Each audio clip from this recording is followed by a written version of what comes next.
అమ్మాయి సావిత్రి వచ్చిందిగా, ఏం వండుతున్నా?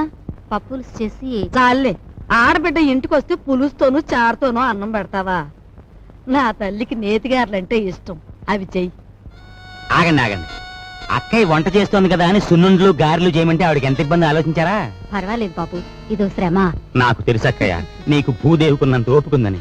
అయినా నేను ఎప్పుడైనా నాకు సేమియా పాయసం అంటే మహా ఇష్టం అని చెప్పానా? చెప్పను. పులిహోర అంటే ప్రాణం లేచి వస్తుందని చెప్పానా? చెప్పను. ఆయన అసలే మొహమాట మనిషి వదినా, నోరు విడిచి ఏదీ చెప్పరు. ఆ పై చెప్పకపోయినా ఈ ఇంటికి అల్లుడుగా వచ్చాక ఆ మాత్రం చేసి పెట్టాలని దానికి మాత్రం తెలీదు.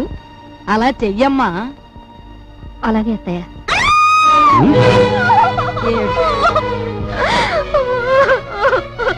ఏమిటే, ఏమైంది? ఎందుకు ఏడుస్తున్నావు? ఏమన్నా తేలు కుట్టిందా? పావుల నర్సయ్యకి ఫోన్ చేస్తా. తేలు కాదండి, చచ్చిపోయిన సన్యాసిరావు గారు చటుక్కున జ్ఞాపకం వచ్చారండి. ఆ మూల కూర్చుని ఏడుస్తావేమిటి? ఆ ఏడ్చా ఏడిపేదో ఇటు వచ్చాడు. ఈ కేడొచ్చండి. అవునన్నట్టు ఎవరో జ్ఞాపకం వచ్చి ఏడుస్తున్నావు కదా, హూ ఇస్ దట్ సన్యాసి? ఏదైనా ఫ్లాష్ బ్యాకా?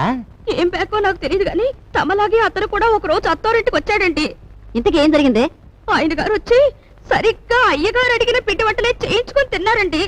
తింటే తినాలే, ఆ తర్వాత ఇంకా ఏం జరగాలంటే రాత్రి అయ్యేసరికి జ్వరం వచ్చిందండి, ఆ తర్వాత వాంతులండి, ఆ తర్వాత విరోచనాలండి.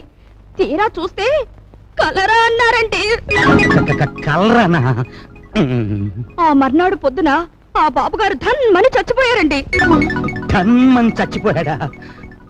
సరిగ్గా ఈయన అడిగిన పిండి వంట. పిండి వంటలు వద్దు, పాడు వద్దు గానీ నీకు నమస్కారం తల్లి, ముందే చెప్పావు. మనిషి బాగుంటే చాలేమ్మా, పిండి వంటలు లేకపోతే పోయాయి.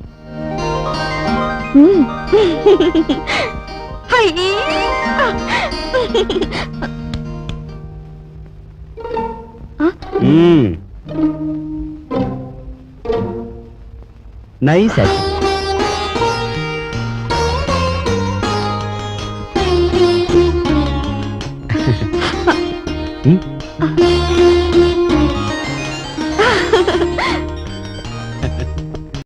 అన్నయ్య వచ్చేస్తున్నాడు. అసలు విషయం తేలిపోవాలి. జాడిని వదిలిపెట్టండి, ఊరుకుంటే లాభం లేదు.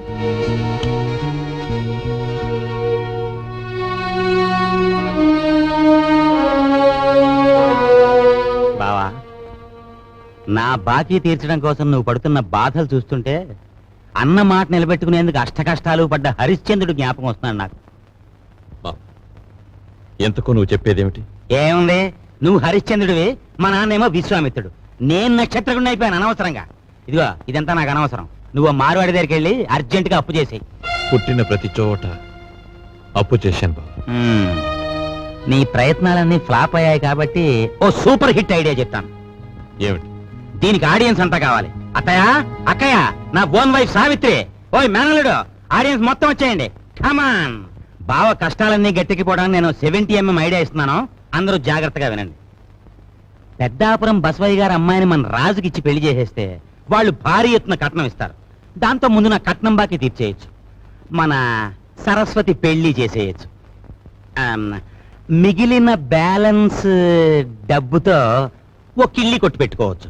కాకపోతే ఏంటంటే ఆ అమ్మాయికి ఓ కన్ను గుడ్డి, ఓ కాలు కుంటి. వెధవ సలహాలు ఒక నోరు మూసుకో.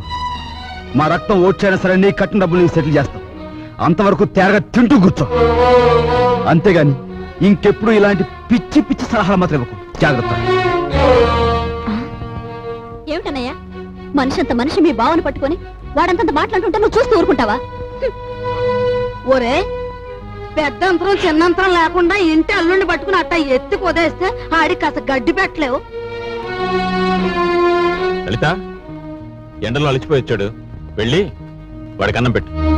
అమ్మో అమ్మో, అయ్యో. ఏయ్